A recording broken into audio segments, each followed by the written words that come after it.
Hello everyone, welcome to my channel primary to middle classes. आज हम इस video में आप सभी को क्लास 10th सोशल साइंस के मोस्ट वीवीआई ऑब्जेक्टिव क्वेश्चन को बताएंगे, जो कि बोर्ड एग्जाम 2025 के लिए बहुत ही महत्वपूर्ण है। तो चलिए वीडियो को शुरू करते हैं। हमारा पहला सब्जेक्टिव क्वेश्चन है, धात्विक एवं अधात्विक खनिजों में अंतर बताएं। अंतर स्पष्ट करें। ठीक है, हमको धात्विक और अधात्विक खनिजों में अंतर को स्पष्ट करना है। तो देखिए, इसका आंसर होगा, धात्विक खनिजों में धातु पाई जाती है। यह दो तरह का होता है। कितने तरह का होता है? तो दो तरह का होता है। धात्विक खनिज, नाम से ही पता चल रहा है कि धात्विक खनिज में धातु उपलब्ध होंगी। ठीक है, तो देखिए, धात्विक खनिजों में धातु पाई जाती है। यह दो तरह का होता है। धात्विक खनिज कितने तरह का होता है? तो दो तरह का।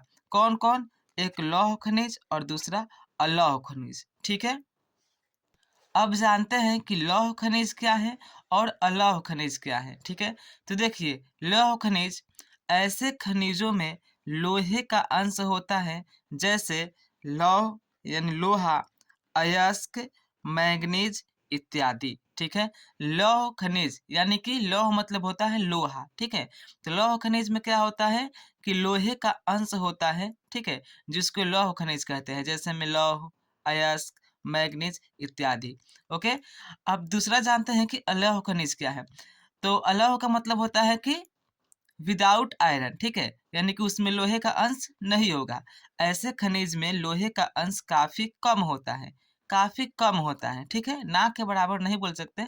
हर अलौह खनिज में लोहे का अंश होता है, लेकिन बहुत कम मात्रा में होता है। ठीक है, जैसे में सोना, चांदी, टीन इत्यादि। ओके, ये रहा हमारा धात्विक खनिज और धात्विक खनिज के प्रकार। ठीक है, अब जानते हैं कि अधात्विक खनिज क्या है। ठीक है, क्योंकि इसमें क्वेश्चन में क्या कहा है कि धात्विक एवं अधात्विक खनिजों में अंतर को स्पष्ट करना है। तो धात्विक खनिज के बारे में हम जान लिए कि धात्विक खनिज दो प्रकार के होते हैं, लौह खनिज, अलौह खनिज, और बारी बारी से इनका परिभाषा भी देख लिए। अब जानते हैं अधात्विक खनिज। तो अधात्विक खनिज में धातु नहीं होती है। क्या नहीं होती है? इसमें धातु नहीं होती है। यह दो तरह का होता है, ये भी दो तरह का होता है। ठीक है, कार्बनिक खनिज और दूसरा अकार्बनिक खनिज। ठीक है, कार्बनिक खनिज को जानते हैं, ऐसे खनिज में कार्बन होता है, जैसे कोयला और पेट्रोलियम। कोयला और पेट्रोलियम नाम में ही दिखाई दे रहा है कार्बनिक। कार्बनिक खनिज में क्या होगा? कार्बन उपलब्ध होगा। ठीक है, अब जानते हैं कि अकार्बनिक खनिज क्या है। तो ऐसे खनिज में कार्बन नहीं होता है, जैसे अभ्रक। ठीक, और देखिए, और एक खास बात है कि जो धात्विक खनिज होती हैं, यह सदैव आग्नेय चट्टान में मिलती हैं। किसमें? आग्नेय चट्टान में। ठीक है, धात्विक खनिज कहाँ पाई जाती हैं? तो आग्नेय चट्टान में। और जो अधात्विक खनिज होती हैं, यह सदैव अवसादी चट्टान से प्राप्त होती है। अवसादी चट्टान। ओके, तो ये रहा हमारा धात्विक और अधात्विक खनिज में अंतर। धात्विक खनिज दो प्रकार के होते हैं, ये भी दो प्रकार के होते हैं। एक कार्बनिक खनिज, दूसरा अकार्बनिक खनिज। इसमें होता है लौह खनिज और अलौह खनिज।